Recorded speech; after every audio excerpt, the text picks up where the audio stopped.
We're rolling. We're rolling backwards. Oh, no! No need to panic, Fraser.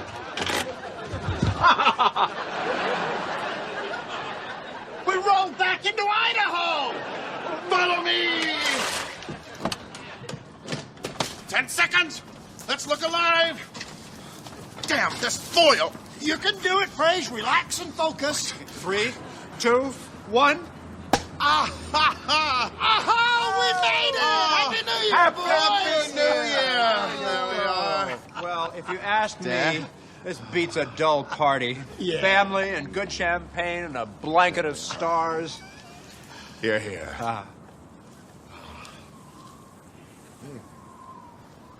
You know what? I think this calls for a song. Should old acquaintance be forgot and never brought to mind? Should old acquaintance be forgot for old lang syne? The Wrestling Life.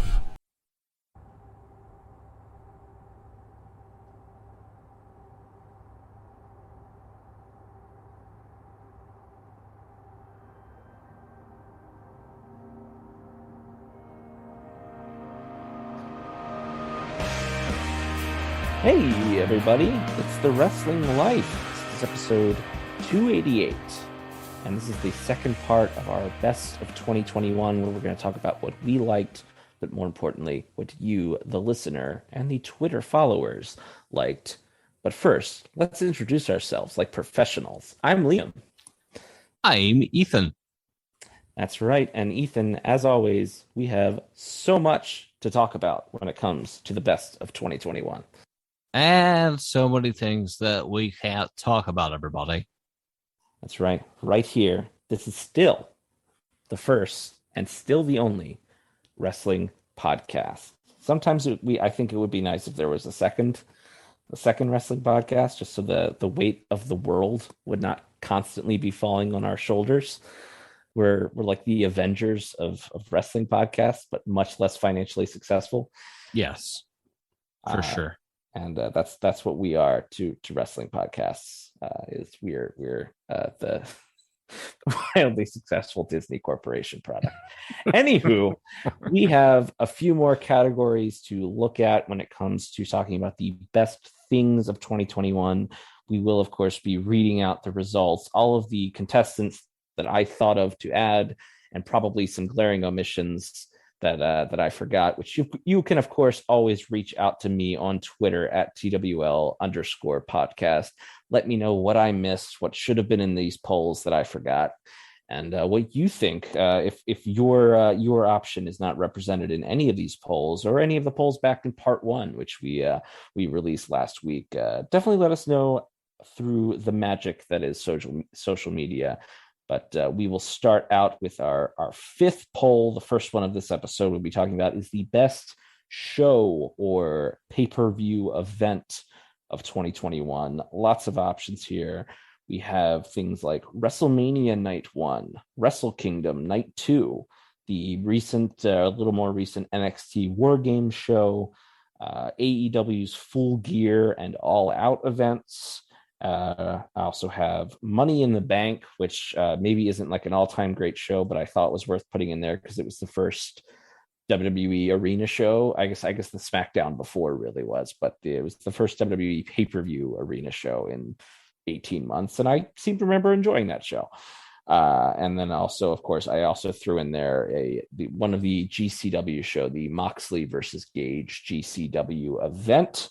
Can I just jump in here with, do you remember the greatest part of the first show back with fans at WWE when Vince McMahon came out and growled something along the lines of, "Where the hell have you been?" into the microphone? And because when he speaks now, it's barely audible, even if he has a microphone, because of whatever is going on with his voice. Yeah. And so everyone was just very confused right away. That was definitely the best way to start the first show back. I thought you were going to talk about how they immediately put heels over in the opener. That was also great. And I forgot about that. But yes, Vince, always a great time when Vince McMahon growls and gargles his way back onto our television screens. But yeah, speaking of these best show and pay-per-views, it came down to, probably not surprising considering how the rest of these polls have gone so far, it came down to two AEW events, Full Gear from November and All Out from September. And AEW's All Out, which of course featured, among other things, maybe the greatest tag match in wrestling history, and a bunch of debuts of Ruby Soho, Adam Cole, Bryan Danielson all showing up, as well as Minoru Suzuki making his AEW debut on that show. Unsurprisingly, All Out pretty handily won the finals of a poll here, but thumbs up or thumbs down for that as the choice for best pay-per-view slash show of the year. I have no problem with that. And as you know, I'm not the biggest fan of All Elite Wrestling. What?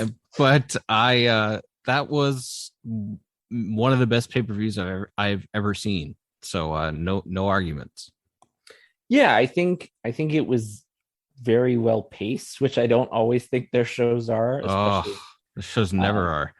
So, and I thought it was also a show that lived up to the in-ring. I think a lot of times their pay-per-views, you maybe have one or two great matches, but the rest of the show is maybe a little bit lacking or doesn't necessarily live up to the in modern times somewhat astronomical price of whatever it is, $49.99 for the show that you're asking people to pay 5 or 6 times a year. So the fact that you had a show that had a lot of great wrestling, a show that had all of these tremendous debuts, I mean, it kind of got lost because of how big the Danielson and Cole debuts in the main event felt. But like, you talk about just a joyous moment, man. That Ruby Soho debut that's special. I have gone back to that a few times in like YouTube highlights. It's pretty cool, and it was cool that the crowd was chanting for her before she came out, and there was chanting. She mentioned in an interview that not only were they chanting for her, but they were chanting her new name, which she hadn't officially used anywhere yet. Yeah. So that show is pretty hard to beat. I think the debuts alone, but when you add in that it also had a lot of great wrestling on it, and you know, it's one of the most memorable shows. Oh yeah, and CM Punk wrestled his first match in 7 years or whatever. So sure. So that was maybe the icing on the cake for all that. So that's I think a really solid choice for best show of 2021. Moving on to our next category, we have best match of 2021, which is a really, really hard category to pick for. I actually did 3 semifinal polls, so I have 12 options to go over here. I had Kota Ibushi versus Jay White from night 2 of Wrestle Kingdom. I had Bianca Belair versus Sasha Banks from night 1 of WrestleMania. Had Hangman Page versus Kenny Omega from the Full Gear show. Had Walter versus Ilya Dragunov from the NXT Takeover show. The last NXT Takeover, right? Because they don't call them takeovers anymore, right? So the final like really great NXT match with Walter and Dragunov there. Elsewhere, we had Shingo Takagi versus Okada. We had Britt Baker versus Thunder Rosa. The Becky Lynch versus Charlotte Flair Survivor Series match. Eddie Kingston versus Bryan Danielson. Omega versus Danielson in the 30-minute draw. Shingo Takagi versus Will Ospreay. Edge versus Seth Rollins in the Hell in a Cell, the first great match in the history of those like 18 Saudi shows they've done. Yes. They finally had a memorable, great match on one of them. And then, of course, the Young Bucks versus the Lucha Bros in the steel cage at All Out. All of those were sort of willed down to the final 3 being Danielson versus Eddie Kingston, which I was shocked to see. Maybe it had weaker competition in its semifinal. It was great. Like, I really enjoyed it, but I don't think it was the best match Eddie Kingston had much this year, much less the best match that Bryan Danielson had. But elsewhere in the polls, we had joining that in the finals, we had Walter versus Dragunov and the Lucha Bros versus the Young Bucks, which I will go ahead and just get out in front of this and say I think this is the right call. Lucha Bros versus Young Bucks won the match of the year from our listener / Twitter followers here. I think that would probably be my pick also. I remember watching it and thinking, oh, this is easily the best match I've seen all year. And Walter and Dragunov was great.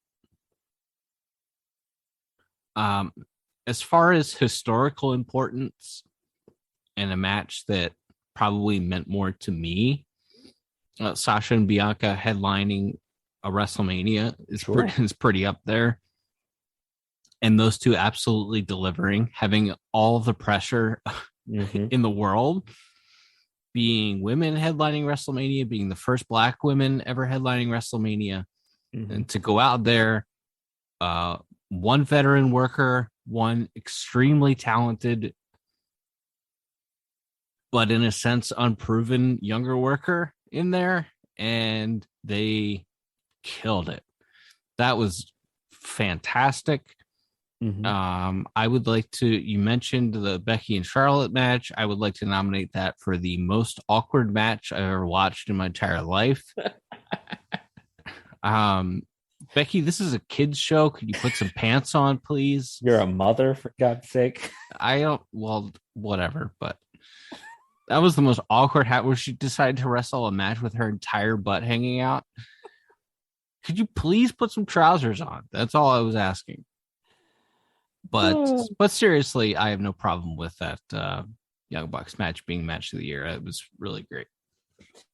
Yeah, I will just say I think that Bianca Sasha match was laid out so well because there were theoretically two baby faces going in, and just the way it was worked, it was not really a lot of heelish stuff, but it was just like Sasha kept grabbing Bianca's ponytail throughout the match, because Bianca has the spot where she whips the other person with the plastic tip at the end of her ponytail or whatever. And you could argue that if this is a babyface match and then someone uses what is basically a weapon, that could have made Bianca come off heelish. So the way they worked around that was Sasha was like tying the ponytail around the ring post and grabbing it and pulling her off the top rope by it, so that when Bianca finally does use the hair whip, it's very righteous. It's a very righteous hair whip that she hits Sasha with, and it's like the loudest one you've ever heard too.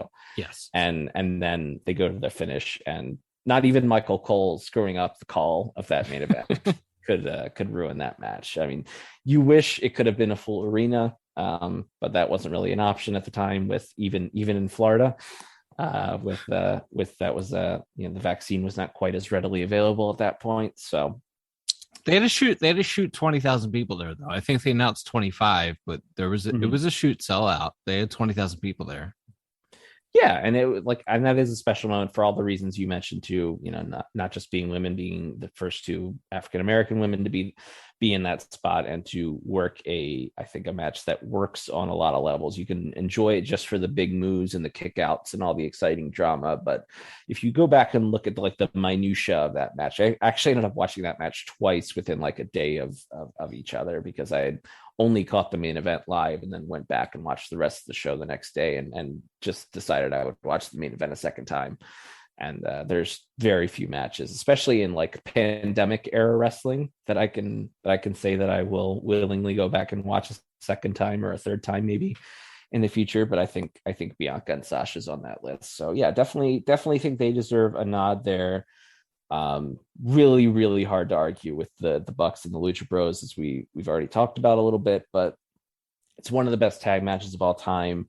It was also the culmination of like them sticking by a stipulation, and like, if we're going to be the company where stipulations matter, the Young Bucks win all of their matches by run-ins, and so we locked them in a cage with two heroes, and so they lose because it's a fair fight now, and the heroes won, right? And in spectacular fashion, with thumbtacks and blood and and dives off the cage and all that stuff. It was a great match, great action, but I also appreciate the psychology and the sticking or honoring a stipulation that hasn't been honored in like 30 years, probably longer.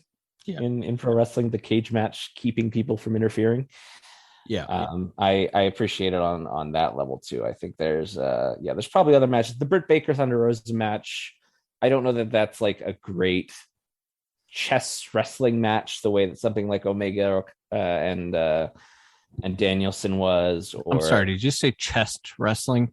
I said chess, like a great psychological warfare match, but it was a spectacle. I would never say anything like that because I respect these women too much.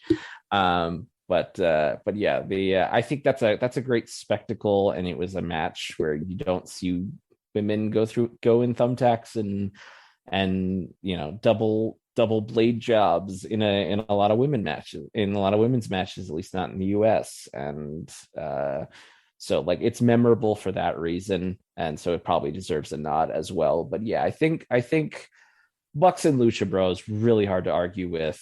I liked the Walter match. I liked probably a bunch of Bryan Danielson's television matches that he's had this year. Again, I would not put the Eddie Kingston match at the top of that list, but other people really seem to enjoy that match, obviously, and it made it into the finals somehow. So I think there's probably a better Bryan Danielson match to talk about. But if we're talking best of the best, I think Bucks versus Lucha Bros is a very good choice. And that will move us on to sort of the final poll category here. We had, again, a lot of options for this. We had, this is sort of just the best moment or moments in some cases. But we have things like my personal favorite moment, as we already discussed, I think a little bit at the end of last episode. Karrion Kross being pinned in his Raw debut. It's maybe my favorite moment. It's just, you know how there's so few moments of like just general consensus in the world, but especially on social media anymore. Yes. Like, and that moment, there was such like euphoria on Twitter when Jeff Hardy pinned Karrion Kross in 2 minutes while Karrion Kross was the NXT champion. I think it more so even than maybe the 108 wrestlers that got released this year. It was like the real signaling of the Nick Khan era taking hold, and that Hunter's power was gone in WWE. So I just want to give a special shout out to that time that NXT champion Karrion Kross made a bunch of mean faces and then lost in 2 minutes and was like, "Grr, there's more where that came from." Afterwards, that was truly wonderful. And really, not since maybe Ted Cruz liked a porn tweet on 9/11 has there been just such a genuine moment of just happiness on Twitter that I have seen, like when Karrion Kross lost his debut in 2 minutes. So just a beautiful moment there. But elsewhere in that, we had, of course, as we've already talked about, the AEW All Out debuts. I kind of lumped them all together because I didn't want them all taking up separate spots. But I also have Hangman winning the title from Kenny Omega.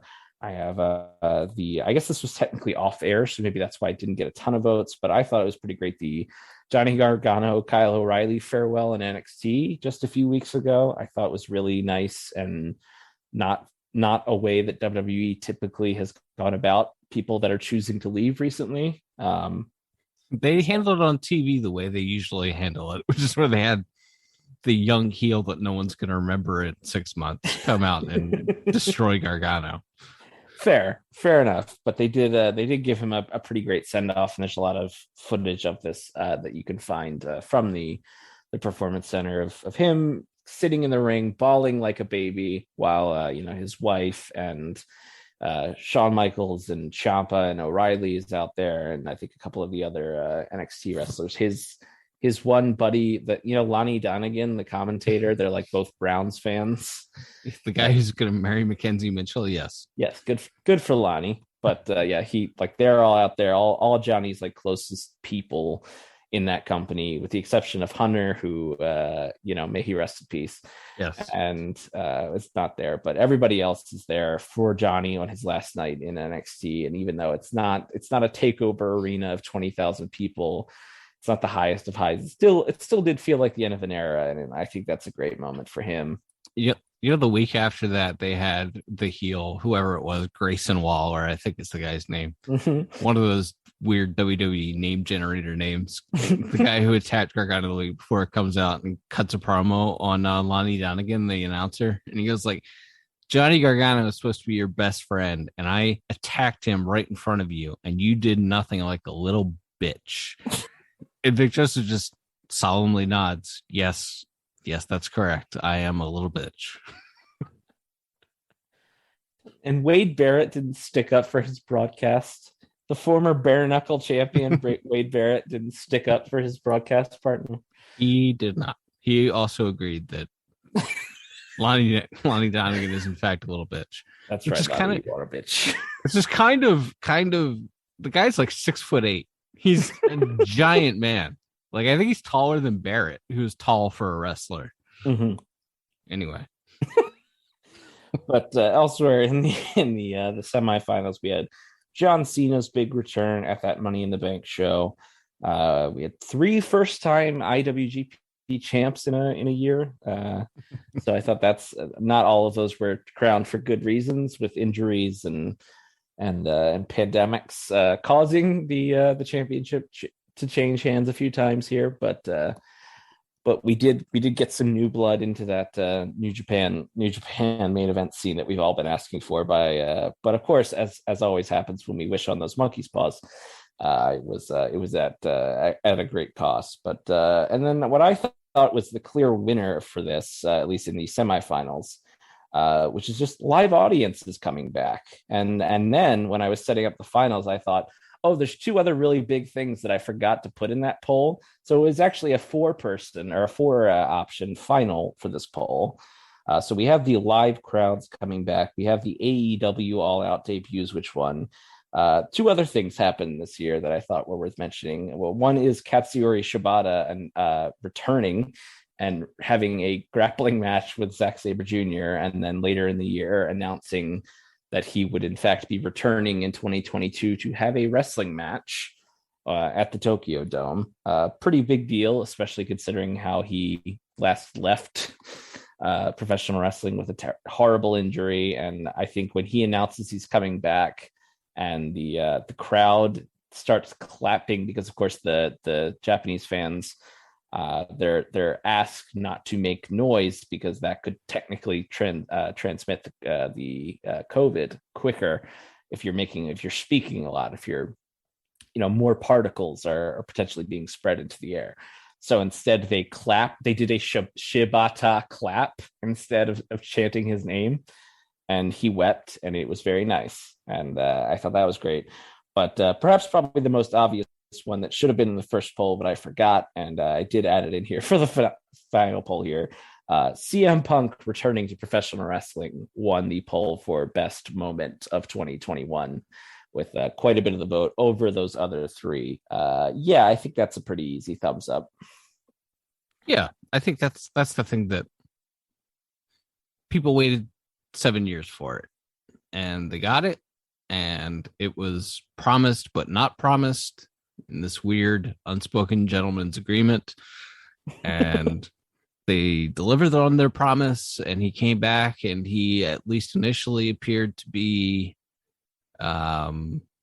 emotionally invested in wrestling again, and had a desire to do it. And I think that's what people have been waiting a long time for that. And they want him to be like some kind of, messiah or something, when really he's just like one of the coolest wrestlers ever. And, but regardless, people have waited a long time for that, and they got it this year. I would add Becky Lynch coming back at SummerSlam was great. Obviously not the same kind of impact, because she was just only gone for a year and 3 months, something like that. 15 months is a lot different than 7.5 years. uh, and then they turned her heel. Apparently at her request, although there's some, I'm not sure if it was at her request or not. She said publicly that it was not at her request.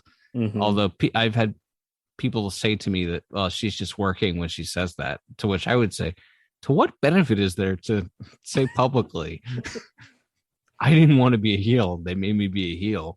Why would you say that if it was not true? Right. Like, it doesn't strike me as someone who works the public a lot anyway. But yeah, but not going to argue with the winner there. I would also argue that Charlotte and Becky shooting on each other in the ring during a live on Fox is one of those great things that just doesn't really happen anymore. Unfortunately, we didn't get to see the backstage argument. Maybe we will someday, but Hope so. Yeah. Anyways, lots of stuff going on, but yeah, CM Punk returning to wrestling with a promo where he said he's back, and he's back for himself. He's back for the people too. He's got a locker room full of young talent to work with and some old scores to settle too.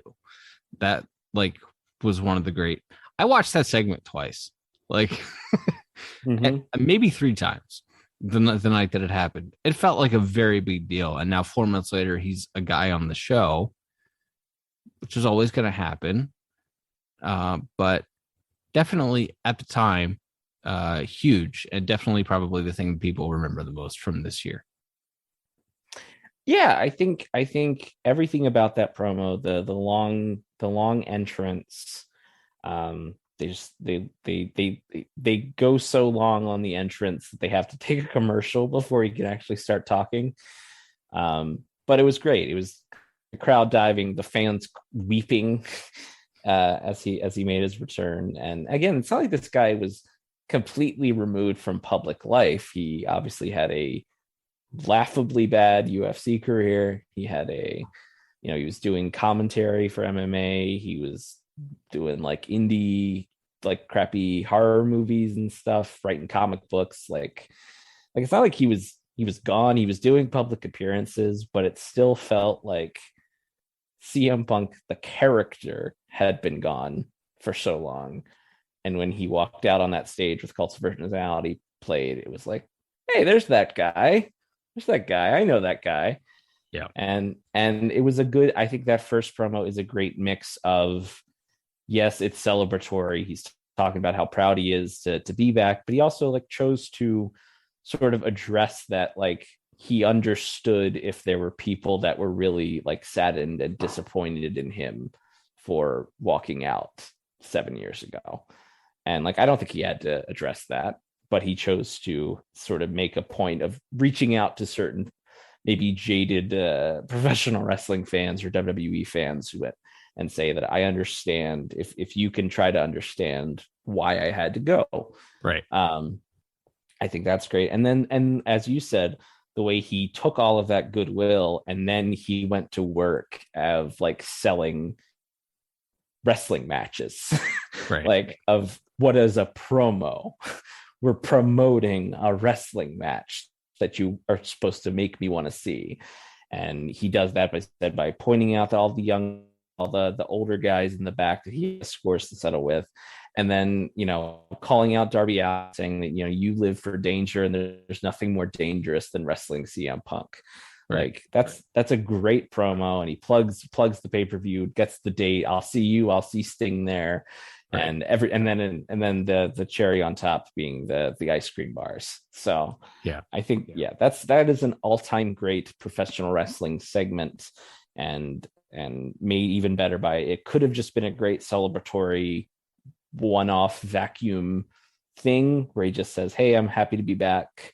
Let's get started next week or whatever. But he chose to, in that first promo, put over some of the existing talent in AEW and plug that match with Darby and really let people know that this isn't just a nostalgia tour. He wants to, make new good memories for people. And like that's what you want, right? Like you want to it made me want to like buy a ticket and go to Chicago for for that match. I didn't do that because the real life gets in the way of things like that. But when I was done, I was like, I did for like 30 minutes. I was like, I wonder how much it would be to like get a ticket and like a plane, and then like I'll just like sleep at the airport and fly out like the next morning or something. I was like, would that be possible? Is that a realistic thing? Is that a smart thing to do? Like it made me think about it for a couple of minutes because it just that's the type of thing I think you want from wrestling. You think about that for years with guys like Dwayne or somebody who had all these catchphrases.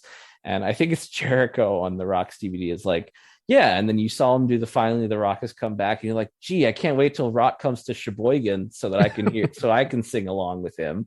Yes. It's like, yeah, it's like when Punk finished that promo, I was like, gosh, I hope they come to Baltimore soon or somewhere Maryland soon so that I can experience this, what it feels like when that cult of personality hits and he walks out again. And yeah, that's what it is. It's about the experience at the end of it. It's about putting smiles on faces, pal. That's right. By growling at them and then putting Roman Reigns over in the opener. Where have you been? God, what a fascinating man. Could do another really is like 12 hours on just Vince McMahon, like 2018 to now. He's a fascinating man. I want to do an hour on his eyebrows. You just talk about his eyebrows. They're different color than the rest of his hair. They're jet black. They're pencil thin. And I think they may be painted on. Oh, man. That's incredible. Well, that's next year's Thanksgiving Spectacular, sort of. We're just going to do an hour on Vince's eyebrows. Oh, does anyone else do what I do? And that's pick up their phone about 4:00 in the morning once a month and expect to see the Vince McMahon has passed away notification. Wow. I legitimately expect it once. I'm like, oh, I haven't looked at my phone in a couple hours. I better pick it up and see what's going on. And I'm afraid I'm going to pick it up and see the Vince McMahon notification.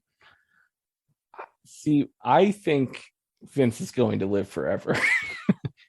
He's going to live to 112. Yes, just despite his mother is like 100 years old. Yeah. And still alive. And I think he's going to live. Now, he does have a lot of years of carrying extra muscle mass around that was perhaps a little bit chemically enhanced. Yes.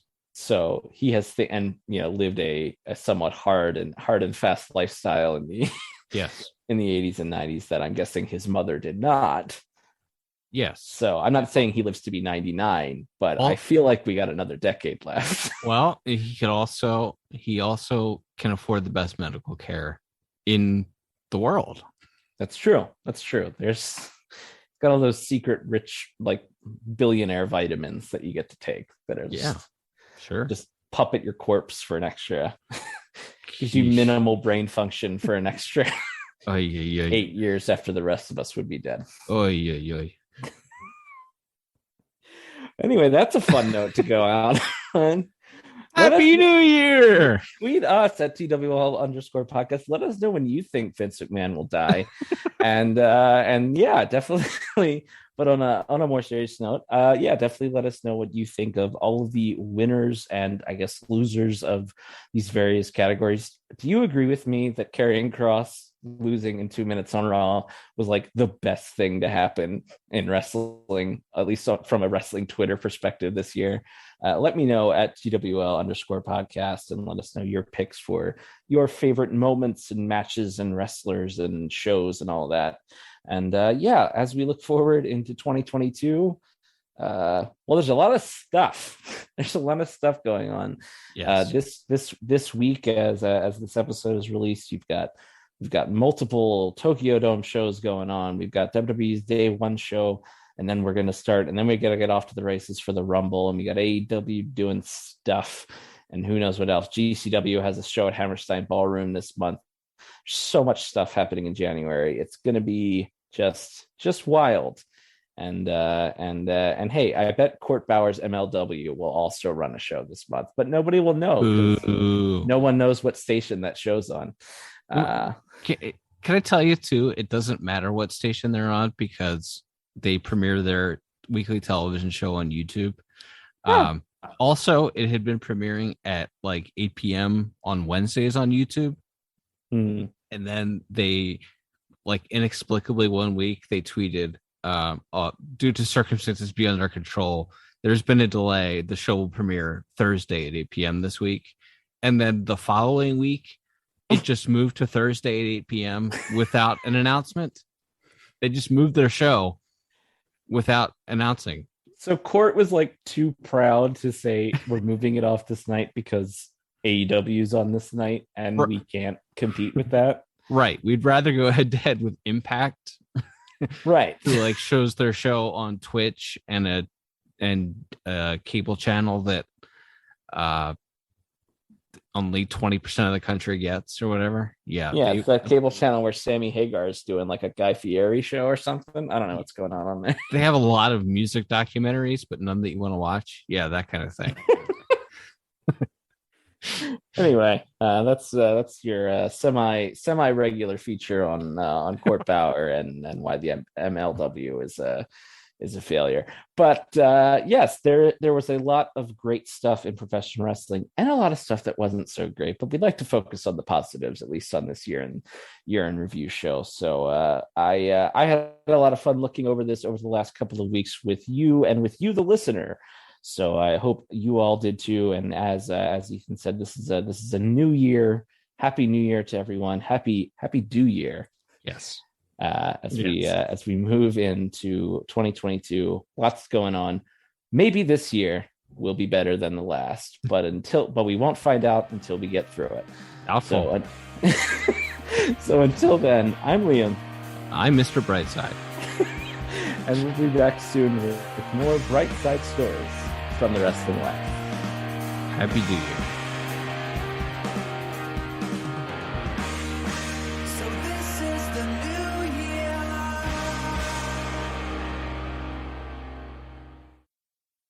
Thanks for listening. Don't forget to leave us a 5-star review on Apple Podcasts. Now, here are this week's bonus features.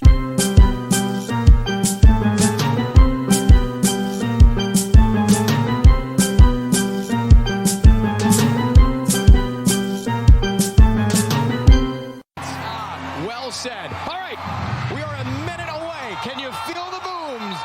The excitement, the energy, the magic is about to happen. And the man is going to do it for us right now. Let's go to the master. It is the time for Dick Clark to take over and count us down. Dick. Thank you, my friend. Now, the moment we've all been waiting for. It's coming right up. You're going to hear a roar of the crowd, and believe me, you will never, ever forget it. Are you ready? Count it down. Ready? Okay, here we go now. 24, 23, 22, 21, 20, 19, 18, 17, 16, 15, 14, 13, 12, 11, 10, 9, 8, 7, 6, 5, 4, 3, 2, 1. Happy New Year! I try to keep on keeping on.